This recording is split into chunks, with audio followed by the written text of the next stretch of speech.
హల్లెలూయా. దేవునికి స్తోత్రములు. ఇప్పుడు వచ్చి మీ అందరికీ నా వందనాలు తెలియజేస్తున్నాను. గతించేటువంటి వారం అంతా కూడా దేవుని రెక్కల చాటు కింద మనం భద్రపరచబడి మరి విశ్రాంతి దినములో ఆయన మీ సన్నిధిలో కూడుకుని విలువగా ఆయన స్థుతించే భాగ్యం మనకి ఇచ్చినందుకు దేవునికి మహిమ కలుగును గాక. ఆమేన్. చదవబడినటువంటి సామెతల గ్రంథము 30వ అధ్యాయము 5వ వచనం ధ్యానం చేసుకుందామండి. దేవుని మాటలన్నీ పుటము వేయబడినవి, ఆయనను ఆశ్రయించు వారికి ఆయన కేడను ప్రార్థన చేసుకుందాం. పరిశుద్ధుడా, జీవాధిపతి, మహోన్నతుడా, సర్వోన్నతుడా, నీ ఘనమైన నామం బట్టి నా తండ్రి మీకే స్తోత్రాలు చెల్లిస్తున్నాను. తండ్రి, మరి సమయం అందు ఇంతవరకు పాటల ద్వారా ఆరాధన ద్వారా మీరు కనపరచబడినందుకు నీకే స్తోత్రాలు తండ్రి. అయ్యా, ఈ దిన లేఖన పాఠాన్ని మమ్మల్ని ఉంచున్నారు. నిబిడ ప్రార్థన మీరు ఆలకించినందుకు వందనాలు చెల్లిస్తున్నాను. అయా, నీ శక్తిని నీ బలాన్ని మాకు అనుగ్రహం చేయనుంచుతున్నాను. ప్రభా, మీరు ఆకాశం నుండి మమ్మల్ని కనులారా చూసిన దేవుడు ప్రభా, మా స్థితిగతులు ఎరిగిన దేవుడు కనుక నాయన స్తోత్రము తండ్రి. తలంపులు ఊహలు పుట్టక మునిపి ఎరిగిన దేవుడు ప్రభా, స్తోత్రము తండ్రి, వందనాలు. అయ్యా, వారు ఇంతవరకు నాయన నీ కృపలో మమ్మల్ని ఆదరించున్నారు. అయ్యా, వాక్యమైన దేవుడు తండ్రికి స్తోత్రాలు. అయ్యా, మా ఎడల మీ చిత్తము ఏమయ్యనదో ప్రభా, మీరు మాతో మాట్లాడుచున్నప్పుడు నా ప్రభా, అయ్యా, నీ యొక్క మరి తండ్రి సన్నిధిలో ఉండే మా పట్ల కృప చెప్పని అడుగుచున్నాను. అయ్యా, నీతి గల నా మాట నా నీతి గల నా నోటి మాట బయలుదేరిచినది కనుక అది ఎన్నడూ కూడా వ్యర్థము కానిది నా ప్రభా. అయ్యా, మనుషులు మాట్లాడే మాటలు వ్యర్థమైన మాటలు, అవి గాలికి ఎగిరిపోయి పొట్టి వంటి కానీ ప్రభా, నీ మాట స్థిరమైనది బలమైనది కాబట్టి నన్ను కృప చూపండి. అయ్యా, ప్రతి ఒక్క బిడ్డతో మీరు మాట్లాడండి. వాక్యం ద్వారా వారిని కడగండి, వాక్యం ద్వారా సరిచేయండి, వాక్యం ద్వారా బలపరచండి నా ప్రభా. స్తోత్రం తండ్రి. ఈ వాక్యం చెప్పుచున్నప్పుడు తండ్రి అయినా నా తలంపులు, నా ఆలోచనలు, నా సొంత జ్ఞానం నీ పాదాలను అంటురొక్కండి ప్రభా. అయ్యా, నన్ను తగ్గించుకుంటూ నన్ను హెచ్చిస్తూ ఈ యొక్క వాక్య ధ్యానం మీ చేతులు సమర్పిస్తుండగా నడిపించి మీరు కృప చూపమని క్రీస్తు నామములో ప్రార్థిస్తున్నాం తండ్రి. ఆమేన్. ప్రియులారా, దేవుని యొక్క వాక్యానికి వెళ్ళే ముందు పోయిన వారం వాక్యాన్ని మనం ఒకసారి గుర్తు చేసుకుందాం. ఏంటంటే సిద్ధపరచబడాలి. హల్లెలూయా. అయితే ఇక్కడ ఈ చదవబడిన లేఖన పాఠం మనం చూస్తున్నట్లయితే 5వ వచనం మరొకసారి ధ్యానం చేసుకుందాము. దేవుని మాటలన్నీ పుటము పెట్టబడినవే. హల్లెలూయా. ఎటువంటి అంటే దేవుని మాటలు పుటము పెట్టబడినవంట. పుటం పెట్టబడిన మాట మీకు అర్థం తెలుసా? చాలా మంది తెలుసు, ఎందుకంటే అందరూ కూడా బంగారు నగలు ఉన్నాయి కాబట్టి. బంగారం ఏం చేస్తారు చెప్పండి? కంసాలి ఏం చేస్తాడు? దాన్ని అగ్నిలో కాల్స్తాడు. పిల్లలు కాల్చిన తర్వాత దాన్ని అందమైనటువంటి నగగా మలుస్తూ ఉంటాడు. కాబట్టి దేవుని యొక్క మాటలు కూడా దేవుడు ఏ విధంగా మనకు అప్పగించినారంట? పుటము వేయబడిన అంట. దేవుని మాటలు అన్ని కూడా స్వచ్ఛమైనవి, కళంకము లేనివి, తేడా లేనివి, ఇవన్నీ కూడా మన జీవితానికి మేలుకరమైనవి, విలువైనవి. హల్లెలూయా. మరి ఇటువంటి మాటలు మనం వింటున్నప్పుడు ఎంతవరకు మాటల ప్రకారం మనం జీవిస్తున్నాము? గంటల తరబడి ఈ ప్రసంగాన్ని మీరు సిద్ధపరచుకుంటూ మీ ముందు పెడుతున్నప్పుడు దీన్ని విలువ ఎంతమంది గ్రహిస్తున్నారు? ఎంతమంది వాక్యానికి విధేయత చూపుతున్నారు? అది మీకు మీకే వదిలేసుకుంటున్నారు పిల్లలు. కాబట్టి మళ్ళీ మనం పరిశీలన చేసుకోవాలి. దేవుని యొక్క సన్నిధికి వస్తున్నామంటే కాదు కానీ మనం టైం పాస్ రావట్లేదండి. మనుషుని మెప్పిస్తానే కాదు కానీ దేవుని మెప్పిస్తానికి మనం రావాలి. దేవుని మెప్పిస్తానికి దేవునికి వాక్యాన్ని మనం పాటించాలి, గైకోనాలి. హల్లెలూయా. ఎందుకంటే దేవుని యొక్క వాక్యం ఎటువంటిదంట? పుటము పెట్టబడినటువంటి వాక్యం అంట. అయితే ఈరోజు ఒక వాక్యాన్ని చెప్పడానికి ఇష్టపడినప్పుడు ఇలా ఇప్పుడున్నటువంటి తరము, ఇప్పుడున్నటువంటి పరిస్థితులు, ఇప్పుడున్నటువంటి కుటుంబాల్లో ఉన్నటువంటి వ్యతిరేకతలు, ఇవన్నీ చూస్తూ ఉన్నట్లయితే దేవుడు కొన్ని వందల సంవత్సరాల క్రితమే ఆయన మనకు అన్ని కూడా ఇలా జరుగుతుంది, లేక ఇలా ఉండకూడదు, ఇలా జీవించాలి అని ముందుగానే దేవుని యొక్క వాక్యంలో మనకు పొందుపరుచున్నారు ఆయన ఆలోచనలు. హల్లెలూయా. అందుకని మరి ఆయన మన హృదయ అంతరంగములు ఎరిగి ఉన్న దేవుడు కాబట్టి కుటుంబాలు సరిచేయబడాలి అన్నా, బిడ్డలు సరిచేయబడాలన్నా అది దేవుని యొక్క వాక్యానికి మాత్రమే సాధ్యము. ఒకవేళ దేవుని యొక్క మాటలు విని కూడా సరిచేయబడకపోతే వాళ్ళని దేవునికి అప్పగించుకుందాం. హల్లెలూయా. కాబట్టి ప్రియులారా, ఒకవేళ ఈ బైబిల్ గ్రంథం అంటే వచనాలు, దేవుని యొక్క వాక్యాలు బోధకులు సరిటెదుగా బోధించకపోతే, ఒకవేళ ఈ విషయాన్ని మీ ముందు మీ దృష్టికి మీరు తీసుకురాకపోతే రేపు పొద్దున మీ జీవితం అంతా నాశనం అయిపోతే దీనికి బాధ్యత ఎవరికంటే మీరు అలా చెప్పేవాళ్ళు అవుతుంది. తెలిసినటువంటి విషయాలు దేవుడు మాకు బయలుపరిచిన విషయాలు మీకు బోధించకపోతే రేపు పొద్దున తీర్పులో మీకంటే సేవకులే ముందుగా వస్తారన్న విషయానికి ఎటువంటి తేడా లేదు. హల్లెలూయా. అందుకని ఇక్కడ చూడండి 11, 12 చదువుకుంటామండి.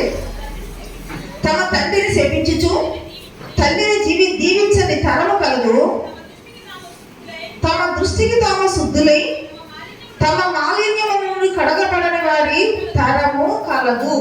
ఈ రోజు మీకు చెప్పడానికి అవసరమైన ప్రియులారా, తల్లిదండ్రుల విషయంలో బిడ్డలు ఏ విధంగా ప్రవర్తించాలి మీ గతంలో చాలాసార్లు చెప్పి ఉండొచ్చు, చెప్పాను. కానీ ఎందుకో దేవుడు చెప్పాలని ప్రేరేపిస్తా ఉన్నారు ప్రియులారా. ఒకవేళ రాబోతున్న దినాల్లో మీకు ఈ విషయాలు ఒకవేళ అందకపోవచ్చు, చెప్పే అవకాశం నాకు ఉండకపోవచ్చు. కానీ ఏది ఏమన్నా సరే దేవుని వాక్యం మనకు అందుబాటులో ఉన్నప్పుడు అందుకోవడం అనేది అది మనకి ఒక భాగ్యం. హల్లెలూయా. కాబట్టి ఈ మాటలు మీకు అవసరమేమో, మీ కుటుంబాలకు అవసరమో, లేక మన కుటుంబాలకు అవసరమో. కాబట్టి దేవుడు అందుకే ప్రేరేపిస్తూ ఉంటున్నారు. హల్లెలూయా. ప్రతి మాట కూడా ఎటువంటి మనం ధ్యానం చేసుకున్నామండి, పుటము వేయబడినటువంటి మాటలు. ఎందుకంటే ఇప్పుడున్నటువంటి తరము, ఇప్పుడున్నటువంటి పరిస్థితులు చూస్తున్నట్లయితే బ్రతుకుల మీద విరగొచ్చేటువంటి పరిస్థితులు మనం చూస్తున్నామండి. కాబట్టి మనమైతే ఆ భక్తి కాదు కానీ మనం దేవుని పిల్లలము, దేవునిలోకి వచ్చాము, దేవుని యొక్క ప్రార్థన చేసేటువంటి వ్యక్తులము, మరి దేవుని యొక్క సంఘము. కాబట్టి అన్ని విషయాలను తెలుసుకోవాలి. ఆ ప్రకారం ఒకవేళ మనలో లోపాలు ఉంటే సరి చేసుకోవాలి. ఒకవేళ సరి చేసుకోకపోతే దేవుని యొక్క లెక్కలోకి మనం వచ్చేటువంటి అవకాశం మనకు పరిస్థితి మనకు వస్తుంది. హల్లెలూయా. అందుకని వాక్యం ఏంటంటే తమ తండ్రిని 11 వచనం, తమ తండ్రిని శపించుచు తల్లిని దీవించని తరము కలదు.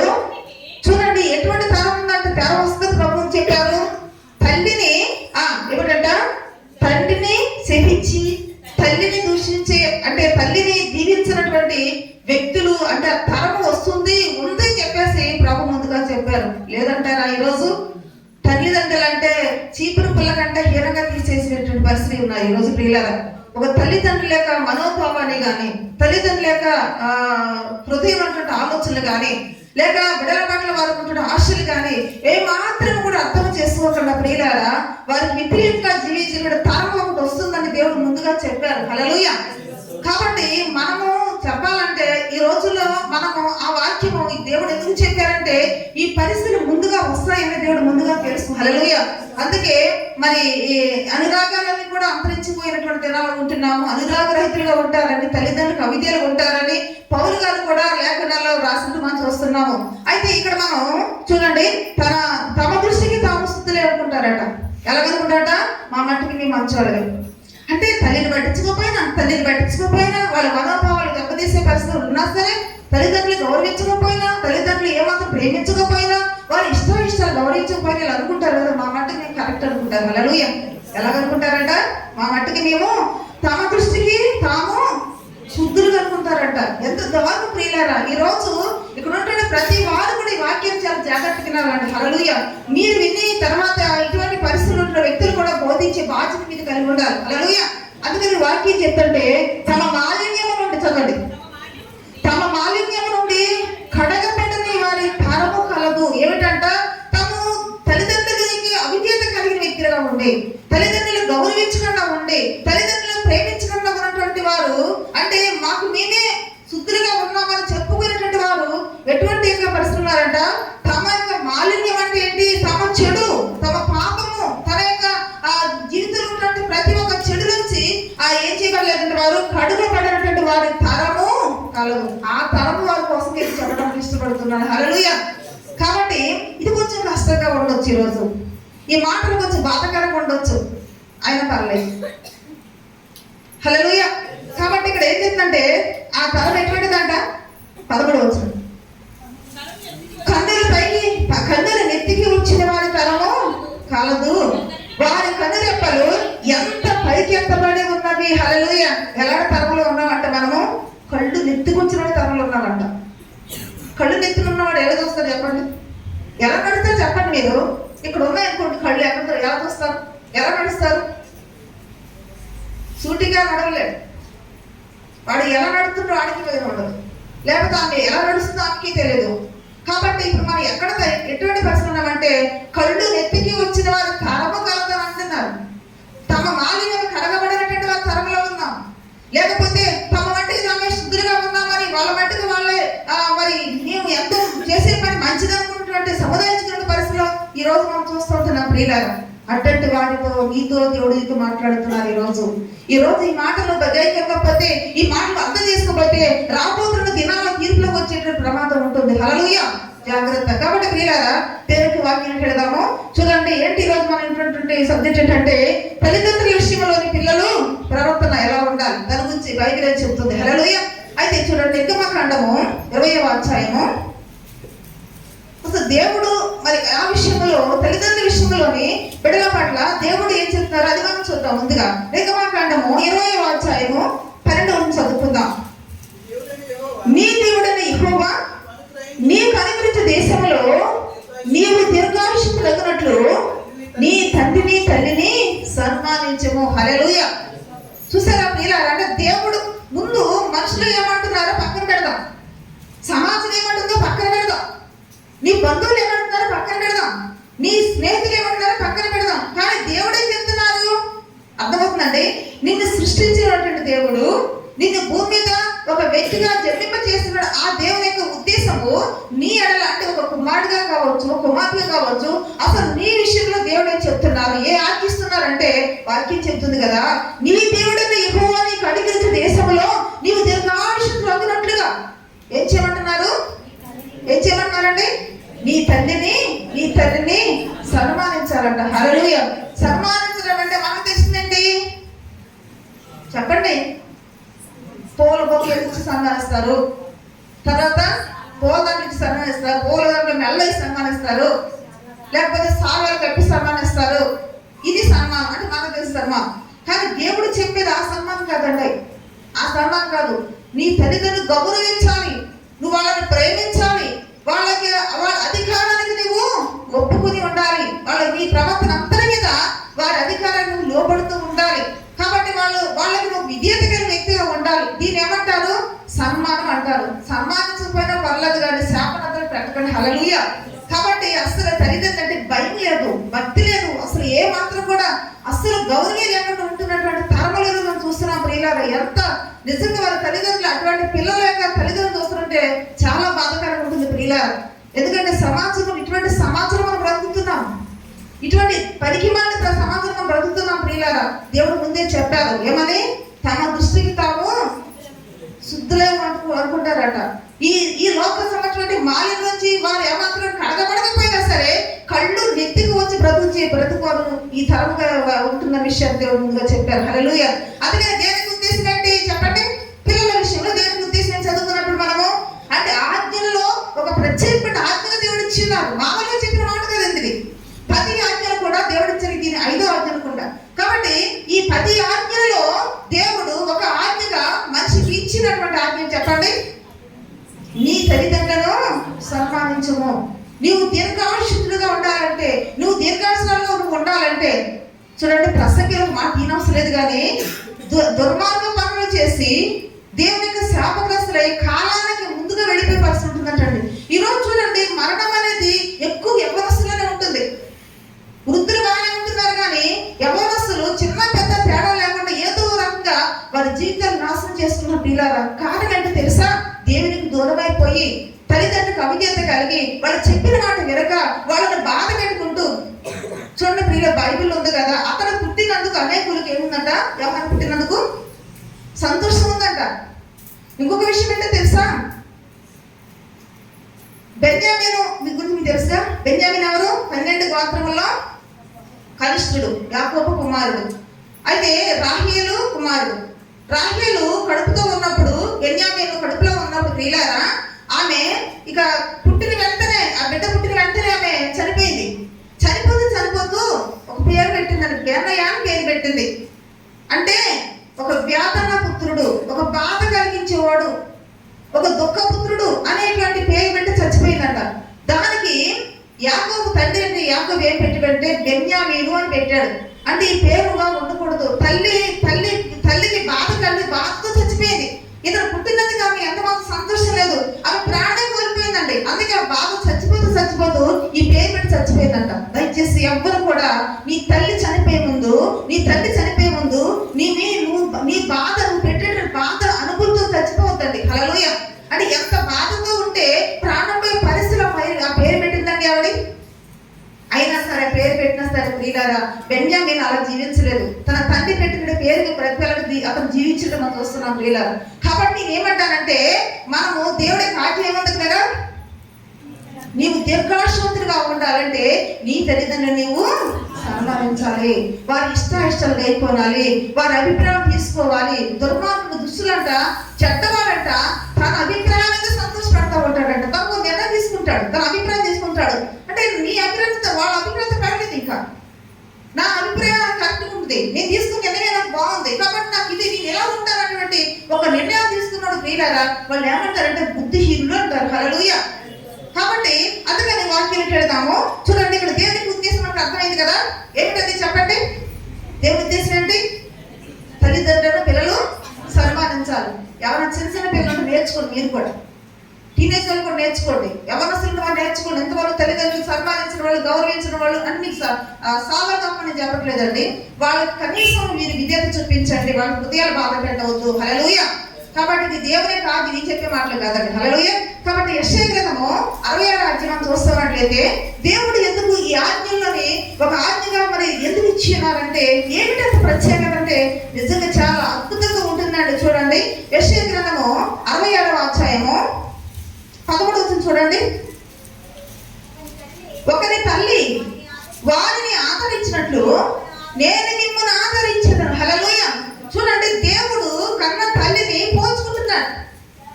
నిజంగా ఆయనను పోలిన వారు ఎవరూ లేరు, ఆయనను ఎవరితో కూడా పోల్చవలసిన అవసరం లేదు. కానీ అంత గొప్ప దేవుడు, మహారాజు, సృష్టికర్త, ఈ ప్రపంచాన్ని చేసినటువంటి మహా చక్రవర్తి నిజంగా తను ఎవరు పోల్చుకుంటాడు తెలుసండి? చాలా అద్భుతం కదా. నిజంగా ఈ మాట చదువుతున్నప్పుడు చాలా ఆశ్చర్యం ప్రియులారా. అంటే ఎవరు కూడా ఆయన పోలిక ఎవరూ లేదు. అసలు ఆయన ఎవరితో కూడా సరిచేసేటువంటి ఎవరు ఈ లోకంలో ఎవరు లేరు. కానీ అంత గొప్ప దేవుడు చూడండి, ఒకరి తల్లి వారిని ఆదరించినట్లు నేను మిమ్మల్ని ఆదరిస్తాను. మీ తల్లి మిమ్మల్ని ఎంత ఆదరిస్తుందో నేను కూడా మిమ్మల్ని ఆదరిస్తానంటే ఏమిటా పోలిక? ఎవరు పోల్చుకున్నదే చెప్పండి? తల్లిని పోల్చుకుంటున్నాడు, తల్లి ఆదరణ పోల్చుకుంటున్నాడు. తల్లి యొక్క ఆ తల్లి ఏ విధంగా బిడ్డను లాలిస్తూ ఉంటుందో, తన బిడ్డకు తన దివారాత్రులను ఎదురు లేకుండా ఎంతగా కష్టపడుతున్న ప్రియులారా, తన రక్తం ఇచ్చి తన యొక్క శరీరం అంతా ఇచ్చి తన బిడ్డను భూమి మీద పంపిస్తూ ఉంటుంది. హల్లెలూయా. కాబట్టి ఆ బిడ్డ భూమి మీద పుట్టినప్పటి నుంచి కూడా ఆ నడిచేంత వరకు సరిగా తింటుందో లేదో తెలియదు, తల్లిని ప్రతి వారికి తెలుసు. హల్లెలూయా. కాబట్టి సరిగ్గా తినే టైంకి వాళ్ళు ఏదో చేస్తారు, రాత్రులు నిద్ర ఉండదు, కష్టపడతారు. కాబట్టి రక్తం అంతా బయటకు వచ్చి ఏమవుతుంది? పాలు అవుతుంది. ఆ పాలించి పెంచి వారికి వాళ్ళ సరైనటువంటి సదుపాయాలు ఉన్నా లేకపోయినా కూడా ప్రియులారా, బిడ్డల మీద ఎంతో ప్రేమ చూపించి తన యొక్క జీవితాన్ని త్యాగం చేసేది తల్లి. అలాగే దేవాది దేవుడు కూడా విడిచిపెట్టుకుని మహాభాగ్యము మన కొరకు విడిచిపెట్టి పరలోకము నుండి భూమి మీదకు వచ్చి ప్రియులారా మన తనతో తగ్గించుకుని తన ప్రేమను చూపి మన కొరకు తన ప్రాణాన్ని పెట్టారు. అందుకోసమే ఆదరించారు. కాబట్టి అటువంటి ప్రేమను ఆయన ఏం చేశారంటే పోల్చుకుంటున్నారు. హల్లెలూయా. కాబట్టి ప్రియులారా మనం పరిశీలన చేసుకోవాలి. దేవాది దేవుడు మరి ఇక్కడ ఎటువంటి ఆదరణ ఇస్తానని ఎవరు పోల్చుకున్నారు ఇక్కడ అంటే స్వచ్ఛమైన ఆదరణ తల్లిది, అంతే కదా. స్వచ్ఛమైనటువంటి ప్రేమ తల్లిది, స్వచ్ఛమైనటువంటి మరి మనసు తల్లిది. అటువంటి ప్రేమ లోకంలో ఎక్కడ నీకు ఉండదండి. దేవుడు తర్వాత తల్లి యొక్క ప్రేమ ఎక్కడ భూప్రపంచం ఎక్కడ దొరుకుతుంది అంటాం. హల్లెలూయా. కాబట్టి అందుకే దేవాది దేవుడు ఎవరు పోల్చుకున్నారు? ఎవరి ఆదరణ పోల్చుకున్నారు? తల్లిని పోల్చుకుని చెప్పారు. ఇంకొక చోట చూస్తున్నట్లయితే లూకా సువార్త చూడండి, లూకా సువార్త 15వ అధ్యాయం మనం చూస్తున్నట్లయితే ఇంకా ఆయన ఎవరిని పోల్చుకుని ఎవరి ప్రేమను పోల్చుకున్నాడు అంటే ఒక ఉదాహరణ చెప్పారు. ఈ చరిత్ర అంతా మనకు తెలిసిన విషయమే. కాబట్టి లూకా సువార్త 15వ అధ్యాయము 11వ చూడండి. మరియు ఆయన ఎట్లనో ఒక మనుషునికి 2 కుమారులు ఉండేది. చూడండి, ఇది ఒక ఉపమానం అంత మాత్రమే. ఒక ఉపమానం చెప్తున్న శిష్యులకి ప్రియులారా ఏమని చెప్తారంటే, ఒక తండ్రి తన కుమారుడి మీద ఎంత ప్రేమ ఉంటుందో, ఎంత త్యాగం ఉంటుందో ఆ త్యాగాన్ని వివరిస్తానికి ఇక్కడ దేవుని యొక్క ప్రేమను, దేవుని యొక్క ఆదరణను, మాట చెప్తున్నారు. ఎవరంటే ప్రభు ఎవరంటే యేసుక్రీస్తు వారు. హల్లెలూయా. ఏం చెప్తున్నారు? ఇదంతా మనకు తెలుసు. ఒక తండ్రికి 2 కుమారులు ఉన్నారు. దాంట్లో ఒకడు దూరత ప్రాంతం వెళ్ళిపోయాడు. తన ఆస్తిని తీసుకుని వెళ్ళాడు. తండ్రి మాట వినలేదు, వెళ్ళిపోయాడు. తర్వాత పండు తినేటువంటి పొట్టు తిన్నాడు. మళ్ళీ ఎవరు గుర్తుకొచ్చారు? తండ్రి గుర్తుకొచ్చారు. అప్పుడు తండ్రి ఏం చేశారు? దూరం నుండి ఎప్పటికైనా నా కుమారుడు వస్తాడు కదా, నా కుమారుడు వస్తాడు కదా, ఎలాగైనా సరే నా కుమారుడు చూస్తానని ఎప్పుడు చూసినా సరే అక్కడ పైన ఉన్నటువంటి మేడ మీద నిలబడి చూస్తూ ఉంటున్నాడంట. ప్రియులారా, తను ఆశించినట్టుగానే కళ్ళు ఖాళీగా చూస్తున్నాడు. ఎవరి కోసము? కుమారుడు కోసము. ఎందుకు చూడాలండి? తన ఆశ అంతా పట్టుకుపోయాడు. దుర్వ్యసనాలకు బానిస అయిపోయాడు. తండ్రిని లెక్క చేయలేదు. నీకు నాకు సంబంధం లేదు, ఈ రోజు నీకు నాకు సంబంధం లేదు, నువ్వు సంపాదన ఆస్తి మాత్రం కావాలని మరి ఏమాత్రం కూడా గౌరవం లేకుండా, ఏమాత్రం జాలి లేకుండా, ప్రేమ లేకుండా, బాధ్యత లేకుండా ఏం చేశాడు చిన్న కుమారుడు? చెప్పండి. మీరు మాట్లాడలేదంటారు. ఎక్కడికి వెళ్ళాడు? దూర ప్రాంతం వెళ్ళిపోయాడు. చాలా సార్లు మాటలే కదా. అయితే వెళ్ళిపోయిన తర్వాత అప్పుడు తండ్రి యొక్క మనసు ఎలా ఉంటుంది చెప్పండి? తండ్రి మనసు ఎలా ఉంటుంది? ఒక పక్కన కోపం ఉన్నా సరే, నా కుమారుడు దూరం అయిపోయాడు, నా కుమారుడు నా దగ్గర ఉంటే బాగున్నటువంటి ప్రేమతో ఉన్నటువంటి తండ్రి వెళ్ళిపోయింది మొదలుకొని నా కుమారుడు ఏమైపోతాడా, ఎప్పుడన్నా రాకుండా ఉంటాడా, ఎప్పుడన్నా వస్తాడు కదా చెప్పేసి ఆశ, ఏదో ఒక ఆశతో ప్రియులారా ఆ తండ్రి చూస్తూ సంవత్సరాలు గడిచిపోయిన ప్రియులారా. ఏముంది అతనిలో చెప్పండి? మీరు చెప్పండి. ఏముంటే అలా చూస్తాడు? ప్రేమ. హల్లెలూయా. అయితే తండ్రిలో స్వచ్ఛమైన ప్రేమ ఉన్నది కాబట్టి, తండ్రిలో నా కుమారుడు ఏమైనా అయిపోతాడేమో అనేటువంటి ఒక బాధ్యత ఉన్నది కాబట్టి అలా చూస్తున్నాడు. మొత్తం ఆశ అంతా నాశనం అయిపోయింది. వస్తున్నాడు, పిచ్చుల్లాగా వస్తున్నాడు, బెకాలైపోయాడు. చిరిగిన బట్టలు, మాసినటువంటి తల, ఇవన్నీ కూడా భయంకర కాళ్ళకు చెప్పులు లేవు. ఎలా రాజకుమారుడు వెళ్ళిన వాడు ఒక భిక్షగాళ్ళగా వస్తున్నాడు. ప్రియులారా, ఈడేంటి ఎలా వస్తున్నాడు అనుకున్నాడా? ప్రశస్త వస్త్రం ధరించుకుని ఒక మహారాజు తండ్రి పరుగు ఏం చేశాడు? మేడ దిగిపోయి పరిగెట్టేశాడు. పరిగెట్టి ఏం చేశాడు చెప్పండి? ఏం చేశాడట చూడండి. 18 చూడండి.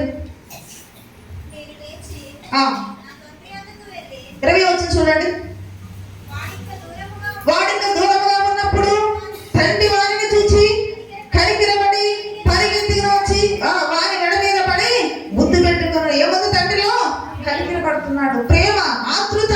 నా కుమారుడు నాకు వచ్చేస్తున్నాడు. చచ్చిపోయిన కుమారుడు తిరిగి మళ్ళీ బ్రతికాడు. ఈ నా కుమారుడు బ్రతికాడు అని చెప్పేసి తన మురికిని కూడా పట్టించుకోలేదు. ఇలా కౌగిలించుకుంటే ఎంత మురికి వస్తుందో, పందుల దగ్గర పొట్టు తిరిగినటువంటి దుస్థితిలో ఉన్నటువంటి కుమారుడు ఆ దూరం నుంచి చెడు వాసన వచ్చి ఉండొచ్చు. కానీ ఏం చేశాడు తండ్రి? ఏం చేశాడు? పరుగును వెళ్ళి కౌగిలించుకుని మెడ మీద పడి ముద్దు పెట్టుకుని ఏడ్చాడట. హల్లెలూయా. దీంట్లో ఏముంది? ప్రేమ. దీంట్లో ఏముంది? కనికిరము. హల్లెలూయా. అంటే ఆ ఉపమానం చెప్పి తన ప్రేమను, తన యొక్క బాధ్యతను లేక తన కనికిరాన్ని ఆ ఉపమానం ద్వారా తాను పోల్చుకున్నాను. హల్లెలూయా. అంటే నేనేమంటాడు ప్రియులారా, దేవాతి దేవుడు తనను ఎవరితో పోల్చవద్దు అనేటువంటి ఆ దేవుడే ఎవరితో పోల్చుకున్నాడు చెప్పండి? ఒక తల్లితో పోల్చుకున్నాడు. రెండోదిగా తండ్రితో పోల్చుకున్నాడు. నా ప్రియ సహోదరుడా, ఇవన్నీ ఏదో కట్టుకథలు మీకు చెప్పే కాదు ప్రియులారా. వాస్తవాలు ఇలా జరుగుతాయని దేవుడు ముందుగా చెప్పారు. అయితే సరే, ఇప్పుడు వరకు మనం ఏం చూసామంటే దేవుని యొక్క ఉద్దేశము తన తల్లిదండ్రుల విషయంలో పిల్లల పట్ల ఏం చెప్పారో ఆజ్ఞ మనం చూసాము. రెండోది ఏం చూసే మనము తను ఎవరితో పోల్చుకున్నారు? తల్లిదండ్రులతో పోల్చుకున్నాడు. అయితే పౌలు గారు ఏమంటున్నారు చూద్దాం. పౌలు గారు ఏమన్నారంటే ఎఫెసీయుల రాసిన పత్రిక 6వ అధ్యాయము 2వ వచనం చురుగ్గా చదవండి. నీకు మేలు కలిగినట్లు మొదటి చదువు. పిల్లలారా, ప్రభువునందు మీ తల్లిదండ్రులకు విధేయులై ఉండుడి, ఇది ధర్మమే. హల్లెలూయా. ఈ మాట చెప్తున్నారు. ఎవరు రాశారు?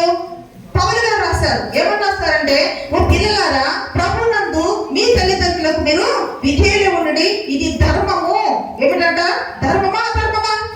తల్లిదండ్రులకు అవిధేయులై ఉండుడి ధర్మమా? విధేయుడు ధర్మమా? విధేయుడు ధర్మము. ఒకసారి ఆలోచించుకోండి, నీ ధర్మం ఎడిపోతుందో, నీ యొక్క ప్రవర్తన, నీ యొక్క విధానము నీ తల్లిదండ్రుల పట్ల ఏ విధంగా ఉన్నదో ఒకసారి ఈ మాటను బట్టి నిన్ను నువ్వు అప్లై చేసుకో. హల్లెలూయా. కాబట్టి ఈ ధర్మమే చదవండి. నీకు మేలు కలిగినట్లు నీ తండ్రిని తల్లిని సన్మానించు. హల్లెలూయా. ఇదే మాట అక్కడ దేవుడు చెప్పినటువంటి ప్రతి ఆజ్ఞ ఆజ్ఞ కూడా ఇక్కడ పౌలు గారు ఇక్కడ గుర్తు చేస్తూ ఉన్నారు, రాస్తున్నారు. హల్లెలూయా. ఏమంటున్నారు? నీకు మేలు కలగాలంటే, అంటే తల్లిదండ్రుల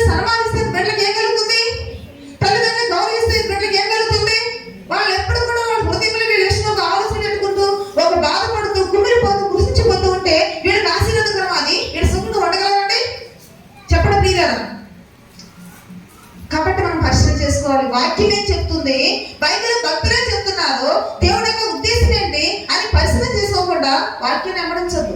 వాళ్ళు చెప్పినటువంటి దాన్ని బట్టి మీకు చెప్తున్నాం. హల్లెలూయా.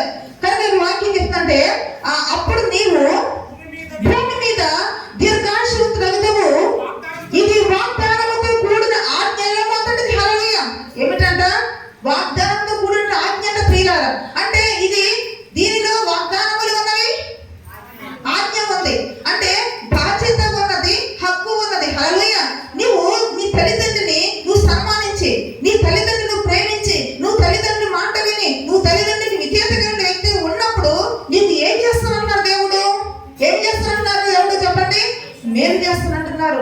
ఈ రోజు నీకు ఏడికి జరుగుతుంది, నీ జీవితం ఎందుకు అలా ఉంటుందంటే ఏదో ఎక్కడో లోపం జరుగుతుంది నేను అంటాను. హల్లెలూయా.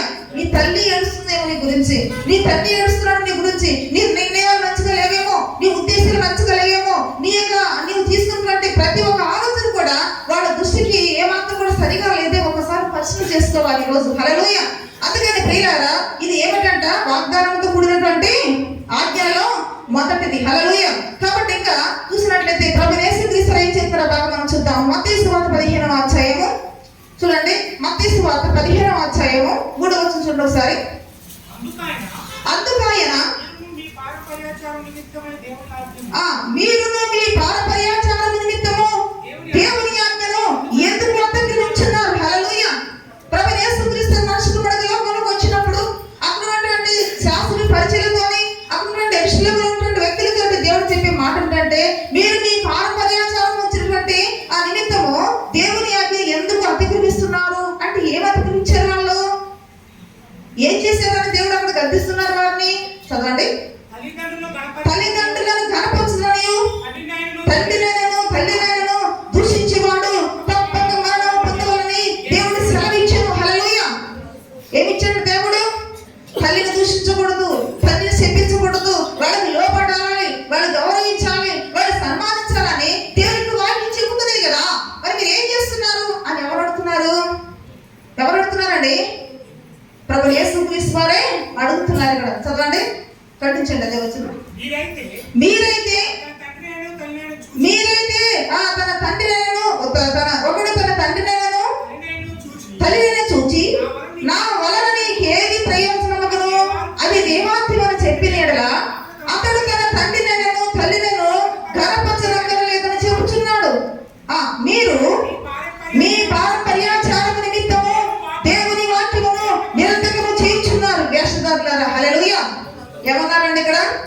ఒకడు అంటున్నాడట, అయ్యా నాకు తల్లిదండ్రులు వచ్చి నన్ను ఆదరించు, నాకు భోజనం లేదు, దిక్కులేని పరిస్థితులు ఉన్నానయ్యా, నన్ను పోషించు, ఆ బాధ్యత ఇది కదా అంటే నేనేం చేయగలను? ఏం చేయలేదు, దేవుడే ఉన్నాడు అన్నమాట. హల్లెలూయా. ఈరోజు లేరంటారా? ఈరోజు లేరంటారండి? నీ పక్క నీ తల్లి తిండి తినకపోయినా పట్టించుకో, నీ భార్యకి భయపడతావు. ఏమిటండి ఇది? నీకు నీ భార్య, నీ తల్లిదండ్రులు లేకపోతే నువ్వు ఎలా పడతావు? నీ భర్త ఎలా వస్తాడా వాళ్ళు లేకపోతే?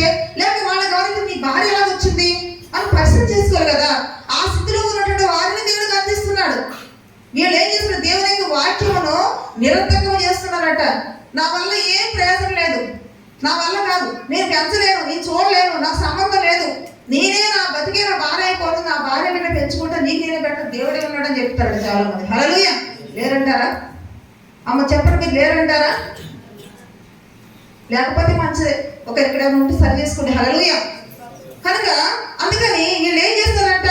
దేవుని యొక్క వాక్యమును నిరర్థకం అంటే వ్యర్థపరుస్తున్నారు. దేవుని ఆజ్ఞ విలువనివ్వట్లేదు. ఆజ్ఞ చెప్పిందండి, 10 ఆజ్ఞ దేవుని ఆజ్ఞ చెప్పింది, నీ తల్లిని తండ్రిని సన్మానించము.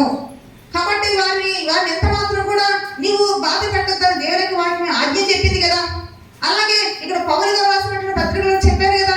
అదే విషయాన్ని మనం ముందు చూసినప్పుడు ఆయన ఎవరిని పోల్చుకున్నారు? ఈ సృష్టిలో తల్లిని పోల్చుకున్నారు, తండ్రిని పోల్చుకున్నారంటే వాళ్ళ ఔన్నత్యాన్ని ఆయన తెలిసిన దేవుడు కాబట్టి ఒక వారిని పోల్చుకున్నాడు. హల్లెలూయా. కాబట్టి ఇక్కడ ప్రభువు కూడా ఆ విషయాన్ని ఖండించేది లేదండి. అంటే ప్రతి ఒక్కరు మన వాక్యాన్ని పరిశీలన చేసుకుందాము. అమ్మగారు కావచ్చు చెప్తున్నారేమో ఈ మాట, మా మీద పాయింట్ అవుట్ చేసి మాట్లాడుతున్నా అనుకోకండి ప్రియులారా. వాక్యంలో ఉన్నదని చెప్తున్నారు అంతే. హల్లెలూయా. కాబట్టి ఇక్కడ ముందుగా యెహోవా దేవుడే చెప్పారు, ఆజ్ఞ ఇచ్చినారు. తర్వాత ఆయన ప్రేమను, ఆయన ఆత్మను తన తల్లిదండ్రులతో పోల్చుకున్నారు. తర్వాత అదే విషయాన్ని మరి పౌలు గారు తన పత్రికలో రాశారు.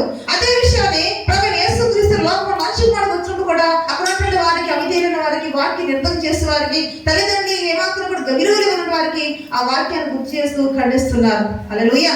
కాబట్టి ఇది వాస్తవం కాదా? ఇది మనం పాటించాలా వద్దా? పాటించాలంటే పాటించాలి. పాటించిన మౌనం ఉంటే ఏ గొడవ ఉండదు. హల్లెలూయా. మౌనం దేనికంట? అంగీకారానికి సూచన. అంటే మేము ఆ మాటలు వినము, పాటించమని కదా. హల్లెలూయా. కాబట్టి ఇంకా మనం చూస్తున్నట్లయితే సామెతల గ్రంథం ఏం చెప్తుందంటే, సామెతల గ్రంథము 23వ అధ్యాయము చూడండి, 23వ అధ్యాయము 22వ చదువుకుందాం. నిన్ను కనిన నీ తండ్రిని, నిన్ను కనిన నీ తండ్రి ఉపదేశమును అంగీకరించుము, నీ తల్లిని ముదిమియందు ఆమెను నిర్లక్ష్యము చేయకుము. హల్లెలూయా.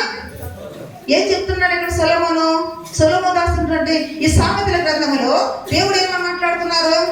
నీ తండ్రి ఉపదేశమును ఏమంటున్నారు? అంగీకరించమంటారు. తండ్రి ఏదైనా మాట చెప్పాడు అనుకోండి, ఉపదేశం అంటే బైబిల్ వాక్యం కాదు.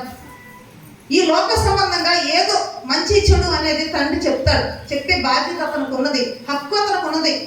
కాబట్టి ఆ మాటను ఏం చేయాలంటే పిల్లలు ఏం చేయాలంట? అంగీకరించాలి. పోవేమో చెప్పేదేంటి? నువ్వు నాకు చెప్తే నేను వినాలా? ముందు నువ్వు చూసుకొని అంటారు. చాలా తప్పు. ఇలా తండ్రి ఎటువంటి వాడైనా, చదువుకున్న వ్యక్తి అన్నా, తెలివైన వాడైనా, తెలివి తక్కువ వాడైనా, ఏదో అతని మనసులో ఉన్నటువంటి ఒక విషయాన్ని చెప్తున్నప్పుడు వినొచ్చుగా. విని ఒకవేళ అతనికి మేలుకరంగా ఉన్నప్పుడు నువ్వు పాటించవచ్చుగా. అసలు ఏం లెక్కతారండి మనకి ప్రెస్టేజ్ అంతా కూడా. నాలుగు ఎప్పుడు పెట్టి నేను చదువుకున్నానుగా, మా నాన్న చదువుకోలేదు, మా నాన్నకి ఏం తెలియదు. మీరు సమాధానం చూస్తున్నారు కాబట్టి ఈ తరం అంతే. కళ్ళు ఎక్కడ వచ్చినాయంట? నెత్తుకొచ్చిన తర్వాత లేరంటారా? మీ పిల్లలు అలా లేరా? లేకపోతే మంచిదండి, చాలా తండ్రి మీరు. హల్లెలూయా. కాబట్టి ఇక్కడ దేవునికి వాక్యం చెప్తుందండి, నిన్ను కనిన నీ తండ్రి ఉపదేశము అంగీకరించుము, నీ తల్లి ముదిమియందు ఆమె నిర్లక్ష్యం చేయవద్దు. హల్లెలూయా. నిన్ను ఆ చిన్న బిడ్డగా ఉన్నప్పుడు నిర్లక్ష్యం బతికే వ్యక్తివా? ఈ రోజు భూమి మీద ఉన్న వ్యక్తివా? ఉండే పరిస్థితి ఉండేది కాదు. నిన్ను ఆ రోజు నిర్లక్ష్యం చేస్తే నీ తల్లి, ఈ రోజు నువ్వు ఈ విధంగా జీవించేటువంటి పరిస్థితి ఉండేది కాదు ప్రియులారా. అందుకే నువ్వేం చేస్తున్నావంటే నీ తల్లిని నువ్వు నిర్లక్ష్యం చేస్తున్నావు. అలా నిర్లక్ష్యం చేయటం అనేది చాలా చాలా పాపని వాక్యం చెబుతున్నది. హల్లెలూయా. ఇప్పుడు చెప్పిన వాక్యం చెబుతున్న తల్లిదండ్రుల యొక్క తండ్రి ఉపదేశాన్ని, అంటే తండ్రి చెప్పిన మాటలు అంగీకరించాలి. తల్లిని నిర్లక్ష్యం చేయకూడదు. హల్లెలూయా. నిర్లక్ష్యం చేసేటువంటి వారు ఇక్కడ ఎవరన్నా ఉన్నట్లయితే దయచేసి మీరు సరి చేసుకోవాలని చెప్పేసి దేవునికి పెరటి మనవి చేస్తున్నాను. హల్లెలూయా. అది ఇంకా దేవునికి వాక్యం చెప్తున్నదంటే ప్రియులారా చూడండి, 17వ అధ్యాయము సామెతల గ్రంథము 6వ చదువుకుందాం. కుమారులు వృద్ధులకు కిరీటము, తండ్రులే కుమారులకు అలంకారము. హల్లెలూయా. ఎంత చక్కని మాట ప్రియులారా. నీ తల్లిదండ్రులకి ఏంటంట? అలంకారము. వాళ్ళుంటేనే ఈ సమాజానికి గౌరవం ఉంటుంది. నిన్ను ఏమన్నా సమాజం ప్రశ్నించాలన్నా, సమాజం నేను కించపరచాలన్నా అంతగా ముందుకు రాదు. కారణం ఏంటో తెలుసా? నీ తల్లిదండ్రులు నీకు ఒక అలంకారము, తల్లిదండ్రులు నీకు సొగసు, తల్లిదండ్రులు నీ జీవితానికి ఒక విలువైనటువంటి సంబంధమైన వ్యక్తులు. ఈ రోజు ఏం లేదు, తండ్రి ఎప్పుడు చచ్చిపోతారని చూస్తారు, తల్లి ఎప్పుడు చచ్చిపోతారని చూస్తారు. ఏమిటంటే దుర్మార్గత. వాక్యం చెప్తుంది, ఈ రాసినటువంటి వాళ్ళు వారి పిచ్చలు రాలేదు. పరిశుద్ధాత్మ దేవుడు ఇక్కడ రాసినటువంటి సంగతులు, దేవాతి దేవుడు తన మనసులో ఉన్నటువంటి ఉద్దేశాలు మనకి చెప్పిన ఆశ్చర్యమన్నీ కూడా ప్రియులారా. ఈ రోజు తల్లిదండ్రులు లేకపోతే ఎంత ఎంత ఎటువంటి పరిస్థితిలో ఉంటుంది బిడ్డల విషయం చెప్పండి. ఆలోచన ప్రియులారా. తల్లిదండ్రులు లేనటువంటి బిడ్డలంట ఇంకా ఆ చెట్టు లేనటువంటి ఇల్లు ఎలా ఉంటుంది, ఎడారిలో ఇల్లు ఎలా ఉంటుందని పోల్చారు పెద్దలు. హల్లెలూయా. చూడండి, ఒక చెట్టు ఉంటే దాని కింద ఒక ఇంటి దగ్గర చెట్టు ఉంటే అదొక రకమైన అందంగా ఉంటుంది కదా, చాలా చూస్తానికి ఆహ్లాదకరంగా ఉంటుంది. అలాగే ఎడారిలో ఇల్లు ఉందనుకోండి, ఎలా ఉంటుంది? చూస్తానికి అంతగా మంచిగా ఉండదు. అలాగే ప్రియ తల్లిదండ్రులు అనేది మనకు ఉంటే వాళ్ళు ఉన్నప్పుడు లైఫ్ వేరుగా ఉంటుంది, వాళ్ళు ఉన్నప్పుడు సమాజం మనకు విలువగా చూస్తుంది. ఇద్దరు లేదనుకోండి ప్రియులారా, సమాజం మీకు అసలు విలువ ఉండదు. హల్లెలూయా. అని నేను చెప్పే మాట కదండి, బైబిల్ వాక్యం చెప్తుంది. ఏం చెప్తుంది ఇక్కడ? తండ్రులే కుమారులకు అలంకారం. ఇది తెలియట్లేదు. నెత్తికి కళ్ళు వచ్చారు చూసారా, తలము చూసారా, కళ్ళు నెత్తికి వచ్చిన వాళ్ళకి ఈ విలువ తెలవట్లా. అది ఆ తలం వస్తుంది, మాకు మేమే శుద్ధులు మా చెప్పుకునేటువంటి తలం వస్తుందని దేవుడు ఎందుకు చెప్పారు మాట? ఈ రోజు వీళ్ళు విలువ తెలియని వాళ్ళు ఉంటారనే కదా. హల్లెలూయా. కాబట్టి ఎందుకు విషయాలు ముందు పెడుతున్నాడు ప్రియులారా? ప్రతి ఒక్కటి కూడా బైబిల్ ఉన్నటువంటి ప్రతి ఒక్కటి తెలుసుకునేటువంటి బాధ్యత మనకు ఉంది ఈ రోజు. అలా తెలియజేసేటువంటి బాధ్యత కూడా నాకు ఉన్నది ఈ రోజు. హల్లెలూయా. తర్వాత మీకు చెప్పేటువంటి పరిస్థితి నాకు రాకపోవచ్చు, వినేటువంటి పరిస్థితి మీకు రాకపోవచ్చు. దీపం ఉండగా మనం ఏం చేయాలండి? ఇల్లు చక్క పెట్టుకోవాలి. ఒకవేళ ఈ వాక్యం తెలియనటువంటి వారికి చాలా మంది ఉండొచ్చు, ఈ పద్ధతులు తెలియని చాలా ఉండొచ్చు. సరి చేసుకోవాలంటే ఈ వాక్యం మీకు అవసరం. హల్లెలూయా. అందుకని ఇప్పుడు చెప్పండి, తల్లిదండ్రులు ఎవరంట కుమారులకు అల్లాకారులంట. ఇంకా వాక్యం ఏం చెప్తుందంటే లూకాసు వార్త 2వ అధ్యాయము 51వ చూస్తున్నట్లయితే అక్కడ ప్రభువైన యేసుక్రీస్తు వారు ఏం చేశారు చూద్దాం. అంతటా ఆయన వారితో కూడా బయలుదేరి నజరేతులకు వచ్చి వారికి లోబడి ఉండెను. హల్లెలూయా. ఎవరు లోబడింది? సృష్టికర్త, మహా చక్రవర్తి, ఈ ప్రపంచాన్ని చేసినటువంటి దేవాది దేవుడు ఎవరికి లోబడ్డాడు తెలుసా? తన శారీరకంగా జన్మనిచ్చిన తల్లిదండ్రులకు అతను ఏం చేశాడంట? ఆయన లోబడ్డారు. అంటే దీనిని కూడా మనకు ఒక మాటలు చూపించారు. హల్లెలూయా. ఆయన లోబడిన అవసరం లేనటువంటి పరిస్థితులు ఉన్నా సరే, అంటే ఆయన మహాదేవుడు, ఆయన చేసింది, ఆయన ఈ లోకంలో ఏ వ్యక్తి కూడా చేయబడినటువంటి వ్యక్తి ఎవరు లేరు. అంటే మాటతో సమస్తం చేసినటువంటి దేవుడు, ఈ ప్రపంచాన్ని నిర్మించిన దేవుడు, మాటతోనే అద్భుతములు చేసే గొప్ప దేవుడు శరీరంగా జన్మించిన తల్లిదండ్రులకు ఏం చేశారంట? ఆయన లోబడ్డారట. ఈరోజు మనం లోబడం అస్సలు లోపడం ప్రియులారా. నిజంగా అలాంటి వ్యక్తులు చూస్తుంటే చాలా బాధగా ఉంది ప్రియులారా. పరకాకి ఇప్పుడే ఉంటే బాగుంది అనిపిస్తూ ఉంది. హల్లెలూయా. కాబట్టి ప్రియులారా, ఇక్కడ వాక్యం చూస్తున్నట్లయితే ప్రభు యేసుక్రీస్తు వారు ఏం చేస్తారు ఇక్కడ? ఏంటి మనకి ఇచ్చిన మెసేజ్ ఆయన ప్రార్థనలో? నేను ఇదే కలిగి ఉన్నాను, నేను నా తల్లిదండ్రులకు లోబడ్డాను, కాబట్టి మీరు కూడా లోబడ్డాలి. ఇంకొక సందర్భంలో కూడా తీనవసరం లేదు, కానీ ఆయన చనిపోతే తన తల్లి యొక్క బాధ్యత కూడా తీసుకున్నారు ఆయన. మనంతా బాగానే ఉంటుంది లోకంలో, మనం తింటాము, తాగుతాము, మనం చక్కగా ఇల్లు కట్టుకుంటాము, చాలా మంచి మంచి వస్త్రాలు వేసుకుంటాము, మంచి లగ్జరీగా ఉంటాము. కానీ తల్లిదండ్రుల వద్దకు వచ్చినప్పటికి మనకి ఏమీ ఉండదు. తల్లిదండ్రులకు వచ్చిన మాత్రం మనకి తినడానికి తిండి ఉన్నట్టు మాట్లాడుతుంటాం పిల్లలు. కానీ ప్రభు యేసుక్రీస్తు శిలువ మరణంలో చివరి యొక్క ప్రాణము తండ్రికి అప్పగించే సమయంలో కూడా తన శారీరకంగా జన్మించిన తల్లి యొక్క బాధ్యత ఎంత మాత్రం కూడా చెప్పాలి మీరు. అందుకే ఇదిగో నీ తల్లి అని ఎవరికి అప్పగించారు? యేసు ప్రభువారు తన శిష్యులను యోహానుకు అప్పగించడం చూస్తుంటున్నాము. అంటే దీంట్లో నాకు అర్థమైంది ప్రియులారా, ప్రభు యేసుక్రీస్తు వారికి అడుగు చాటలు మనం నడిచే నిమిత్తం మనకు మాదిరి ఆయన ఉంచిపోయినాడు. కాబట్టి మరి మనం ఏం తెచ్చుకుంటున్నావు? మనము దేవుని మందిరానికి వచ్చి ఏం వింటున్నావు? నువ్వు ఏం అనుసరిస్తున్నావు? నేను అడుగుతున్నాను. హల్లెలూయా. కాబట్టి ఈ వాక్యానుసారంగా జీవించకపోతే అసలు దేవుడు నమ్ముకుంటూ వేస్తాడు. మందిరానికి రాకపోయినా దేవుడు ఏమనుకోడు, కానీ వచ్చి దేవునికి మాటలు విని ఆయన ఆజ్ఞలన్నీ కూడా అర్థం చేసుకుని పాటించకపోతే నీకంటే భ్రష్టు ఈ లోకలు ఎవరు ఉండరు. హల్లెలూయా. అందుకని ప్రియులారా, ఇక్కడ కళ్ళు నెత్తికి వచ్చేటువంటి తరము ఒకటి వస్తుందని చెప్పేసి దేవుడు చెప్పారంటే మనం ఈ తరములో ఉన్నాం. ఇప్పుడు ప్రజెంట్ ఈ తరములో ఉన్నాం కాబట్టి మనం ఆ విధంగా ఉండకూడదని చెప్పే విషయాన్ని దేవుడు చెప్పారు. కాబట్టి మన జీవితాన్ని మార్చుకోవడానికి మనం ఏం చేయాలి చెప్పండి? చెప్పాలి, మీరు ప్రయత్నం చేయాలి. హల్లెలూయా.